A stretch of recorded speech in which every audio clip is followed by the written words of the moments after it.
രാവിലത്തെ ചായകുടിയൊക്കെ കഴിഞ്ഞു. ഇനിയിപ്പോൾ ഏതായാലും ലഞ്ചിനുള്ള ഒരുക്കങ്ങൾ അങ്ങനെ തുടങ്ങാമെന്ന് വിചാരിച്ചു കേട്ടോ. അപ്പോൾ അതിനു മുമ്പ് എൻ്റെ ഏറ്റവും വലിയ പണി എന്ന് പറഞ്ഞാൽ അച്ചൂസിനെ ഒന്ന് കാർട്ടൂണൊക്കെ വെച്ച് കൊടുത്തിരുത്തുക എന്നുള്ളതാണ്. അല്ലെങ്കിൽ ഞാൻ അടുക്കളയിൽ എത്തുന്നതിന് മുമ്പേ ആളെൻ്റെ പുറകെ വന്ന് വഴക്കും ബഹളമൊക്കെ അങ്ങോട്ട് തുടങ്ങും. ഇന്ന് ലഞ്ചിനായിട്ട് ഏതായാലും കുറച്ച് മീൻകറി ഇങ്ങനെ വെക്കാമെന്ന് വിചാരിച്ചിട്ട് ഇന്നലെ രാത്രി വന്നപ്പോഴേക്കാണ് ഇങ്ങനെ കൊണ്ടുവന്നതായിരുന്നു. നല്ല മഞ്ഞവറ്റിയായിരുന്നു കിട്ടിയിട്ടുണ്ടായിരുന്നു കേട്ടോ. കുറച്ചധികം തന്നെ ഉണ്ടായിരുന്നു. അതുകൊണ്ട് കുറച്ച് നേരം എടുത്തിട്ടാണ് നമ്മളൊന്ന് നന്നാക്കി എടുത്തത്.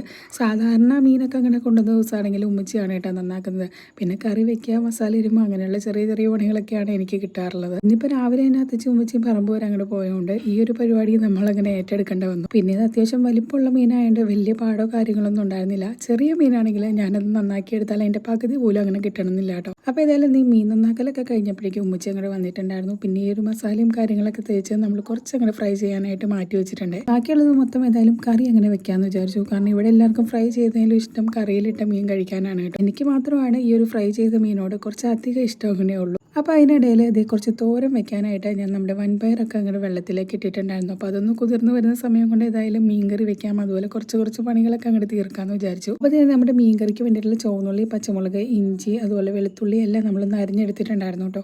പിന്നെ ഇതിലേക്ക് നമ്മൾ തക്കാളിയും ഒരെണ്ണം അങ്ങനെ അരച്ച് ചേർത്തിട്ടുണ്ട്.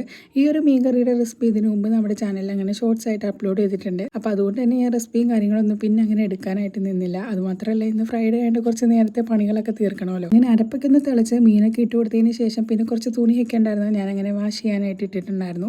പിന്നെ നേരെ വന്നിട്ട് കറിയൊക്കെ ഒന്ന് വെന്ത് കഴിഞ്ഞപ്പോഴേക്കും നമ്മൾ അതൊക്കെ ഒന്ന് താളിച്ചെടുത്തിട്ടുണ്ട്. പിന്നെ നേരെ പോയി അണ്ണച്ചിക്ക് പള്ളിയിലേക്ക് കൊണ്ടുപോകാനുള്ള ഡ്രസ്സൊക്കെ അങ്ങോട്ട് തേച്ചെടുത്തിട്ടുണ്ടായിരുന്നു കേട്ടോ. ഇനിയിപ്പോൾ ആകെയുള്ളത് തോരൻ വെക്കുക, അതുപോലെ ഒന്ന് അടിച്ചു വാരിയെടുക്കുക എന്നുള്ളത് മാത്രമാണ്. അത് കഴിഞ്ഞാൽ പിന്നെ നേരെ നമുക്കൊന്ന് ഫ്രഷ് ആവാനായിട്ട് പോകണം. അടിച്ചു വാരി എടുക്കുമ്പോൾ ഏറ്റവും വലിയ ടാസ്ക് എന്ന് പറഞ്ഞാൽ രണ്ടുപേരെയും കളിപ്പാട്ടം ഒന്ന് ഒതുക്കി വെക്കുക എന്നുള്ളതാണ്. ചിലപ്പോൾ നമ്മൾ അവിടെ നിന്ന് അങ്ങോട്ട് മാറ്റി വെച്ചിട്ട് തിരിച്ചു വരുമ്പോഴേക്കും ഇരുന്ന സ്ഥലത്ത് തന്നെ അത് വന്നിട്ടുണ്ടായിരിക്കും. അങ്ങനെ അത്തച്ചി അണ്ണച്ചിയും പള്ളിയിലൊക്കെ പോയി കഴിഞ്ഞപ്പോഴേക്കും നമ്മുടെ തോരനൊക്കെ ഞാൻ ഒന്ന് താളിച്ചെടുത്തൊന്ന് സെറ്റാക്കിയിട്ടുണ്ട്. പിന്നെ വേഗം പോയി ഞാനും ഒരു ദിവസം അങ്ങനെ ഫ്രഷ് ആയിട്ട് വന്നിട്ടുണ്ട് കേട്ടോ. സാധാരണ വീഡിയോ എടുക്കുമ്പോഴേക്കും ആളിങ്ങനെ ചിരിക്കാതെ ഇരിക്കുന്നതാണ്. പക്ഷെ ഇന്ന് എന്താണെന്ന് അറിയില്ല, ഭയങ്കര ചിരിയും കളിയൊക്കെ ആയിരുന്നു. ഫ്രഷ് ആയി കഴിഞ്ഞാൽ ആദ്യത്തെ പരിപാടി എന്ന് പറഞ്ഞാൽ അച്ചൂസിനുള്ള ഫുഡ് കൊടുക്കുക എന്നുള്ളതാണ്. അത് കഴിഞ്ഞിട്ടാണ് പിന്നെ ഞാൻ എന്തും ചെയ്യാനായിട്ട് അങ്ങനെ നിൽക്കത്തുള്ളൂ. കാരണം നമ്മുടെ പണികളൊക്കെ കഴിഞ്ഞ് വരുമ്പോഴേക്കും ചിലപ്പോൾ ആളങ്ങോട്ട് ഉറങ്ങിപ്പോയിട്ടുണ്ടായിരിക്കും. അങ്ങനെ പിന്നെ എല്ലാവരും പള്ളിയിലൊക്കെ കഴിഞ്ഞ് വന്ന് നമ്മുടെ മീൻ കറിയും മീൻ പൊരിച്ചതും പയറുതോരനും അച്ചാറും പപ്പടമൊക്കെ കൂട്ടി നല്ലൊരു ഫ്രൈഡേ ലഞ്ച് കഴിച്ചിട്ടുണ്ട്.